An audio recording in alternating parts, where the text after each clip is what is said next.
The degrees in face could go as low as 4 degrees Celsius tonight when Uganda and Nigeria are face off in a crunch tie for the Cranes. They need to win to move out of Group C. All else, they pack their bags and go home. Ismail Chionga is my name. Are you watching me live on Ismail Chionga Live? So wherever you're watching, I salute you. Comment, like, and share. Yeah, so that we can grow this page together. It's the Africa Cup of Nations going on here in Morocco, where over 14 teams have now confirmed their places in the round of 16. However, what awaits is classification to know who qualifies as placed where depending on their groups. Of course, Group A and B already decided with Morocco topping Group A, followed by Mali, who never won a game by the way. And then Group B, Egypt and South Africa, as was expected.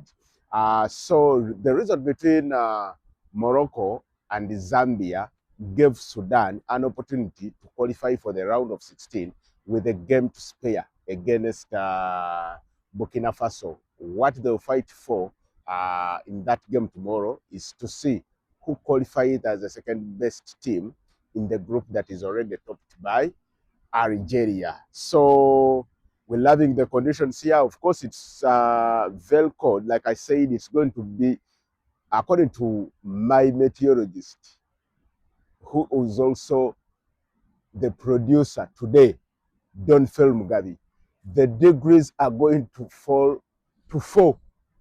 Tugenda no kufreezingira wano. Bannange, we are going to freeze here.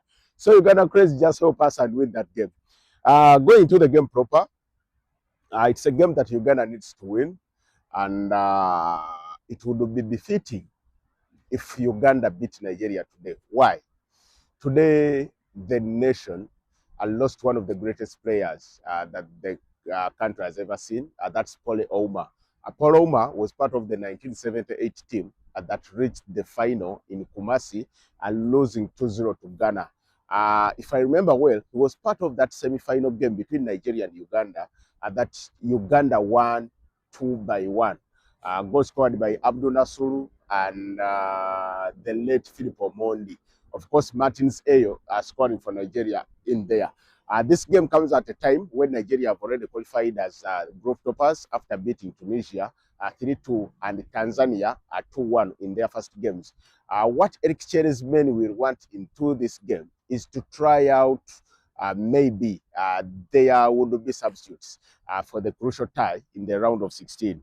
I don't expect to see Wilfred Ndidi starting. I don't expect to see Victor Osimhen starting, but of course, and Ademola Lookman. However, regardless of the changes they could make, they are still a very formidable side because just imagine that without Ademola Lookman, it's Simon Chukwueze, then Moses Simon, and then there is the Ejuke who plays in Spain. So they still have a very good team. Now, without Wilfred Ndidi, just in case he sits out in this game, and they still have Frank Onyeka, plays with Brentford in England, I guess so. So, no, I think he made a transfer. But this is still a formidable team. I expect Stanley Nabwali also to be rested because he's been kind of a calamity for the Nigerian side, conceding easily. Of course, he's their number one. He has the character, he has the attitude, he has the size. But of course, it's not going to be easy for Uganda, regardless of which lineup Eric Chell will bring to the table. But of course, history favors Uganda. Like I said, the only meeting in the AFCON was in 1978, and Uganda won that game 2-1.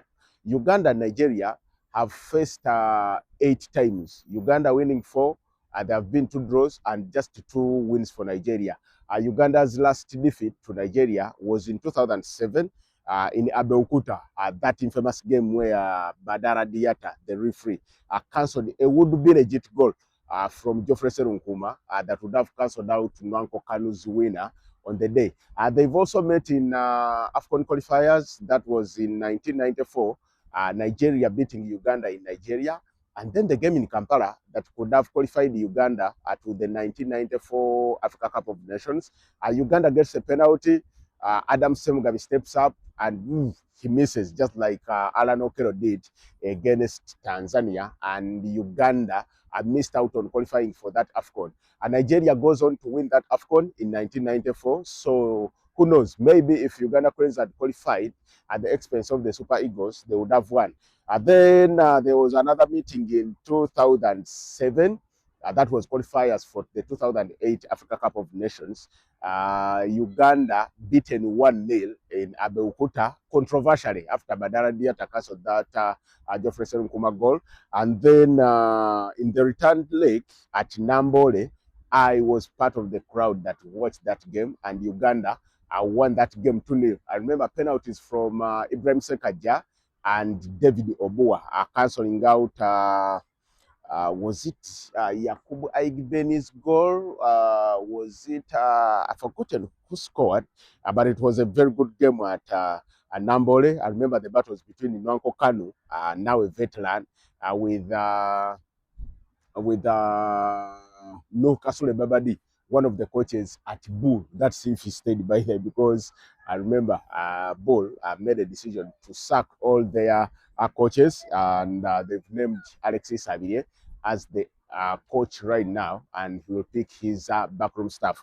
But back to the game, what Uganda needs to do, one, they have to score. Nigeria have conceded a goal in every game they played this campaign.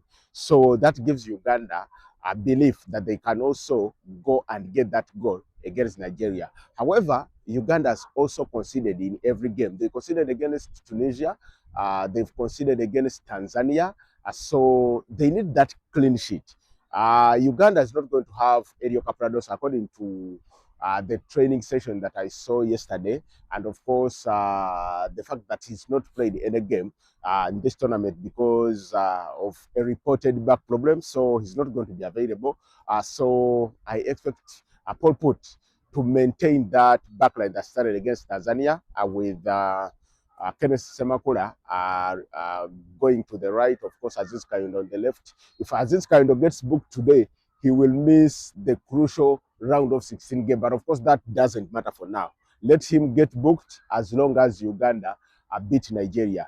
Then the centre back pairing, Jordan Obita and Toby Sibik, they did very well against Tanzania, although they had problems stopping Simon Musuva and the company.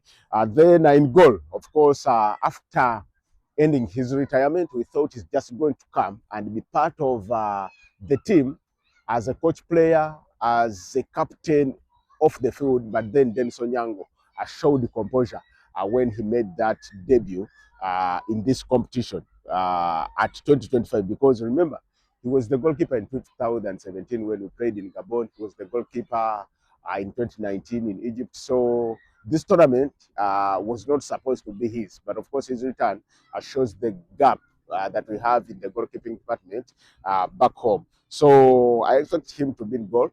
In the central midfield, there will be question marks over whether the captain, Aucho Khalid, who missed that game against Tanzania, returns ahead of Ali Hassan Baba.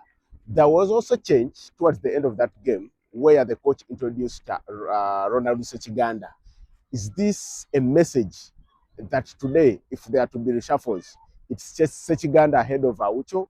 I will wait to see. But remember, the coach Paul Put talked about the physicality of the Nigerian team. Aucho Khalid offers that.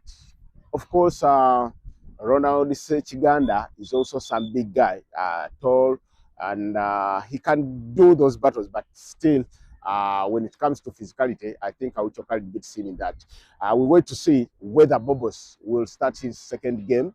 He did well against Tanzania, trying to do those long passes, but what he missed that I didn't like about his game was the fact that for the 90 minutes, he did not aim a shot at goal.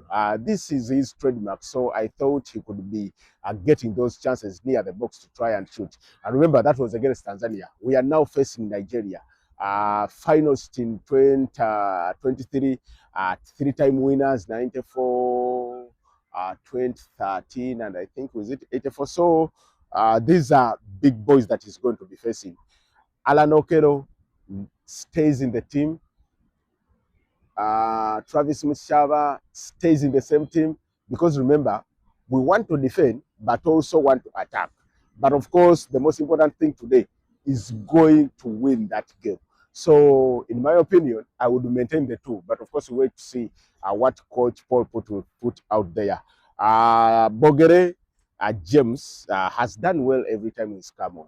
But there is Ivan Ayimisiwe, who is yet to get a minute in this campaign, but one of the most prolific we have in this squad. Is he going to get some game time today? Is Mukwala returning to the starting 11 ahead of Judy Semugabi, who played through the central? Is Mukwala starting and then Judy Semugabi starting on the right? So those will be questions that will be answered around 3 p.m. Here, and that will be 6 p.m. Ugandan time. I think it will be 4 p.m. Yeah, 4 p.m. By that time, we shall be getting the lineup. So we shall get to know. Remember, the game kicks off at 5 p.m. local time, 7 p.m. Ugandan time. But 2 hours before the game, we should have known the lineup already. So no issues there. In the end, going to be a tough game. Remember, Uganda, Tunisia, and Tanzania still have chances to qualify. One, some groups have already been decided. Group A and B are not going to have teams that are finishing third place are going to the round of 16. Like I said, from Group E, there is already Sudan and Burkina Faso. Either of the two will go as the third place team. And then there is a group with Mozambique. Mozambique has already qualified despite being below in third place, and they have a game to spare. So from this group C, we could see 3 more teams.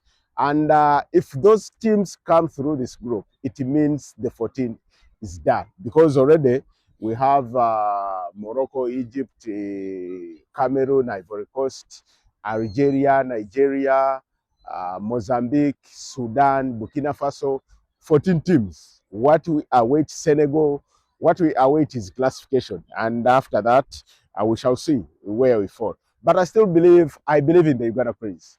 History favors the Uganda Cranes. Going to be a tough game. They have nothing to lose. If you lose against Nigeria, of course it's okay. The Nigerians will burn up, but what? They are not the best team in the world. They are not the best team in the Africa Cup of Nations. They are not going to be at the World Cup.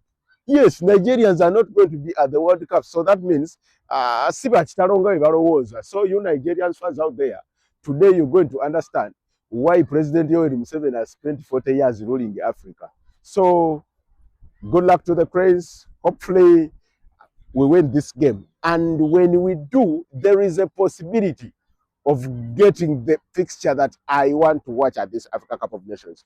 Uganda, Morocco. Uganda, Morocco.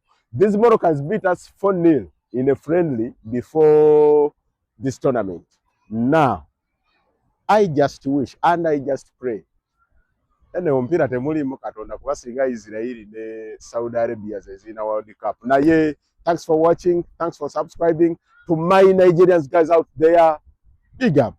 Osasu, Obaina, who else? Nanko Kanu. Oh, Sandolise. I met Sandolise at El Medina Stadium and he told me Uganda is trying to play some good football, but against Nigeria, you're going to suffer. Let's wait and see. Thank you for watching.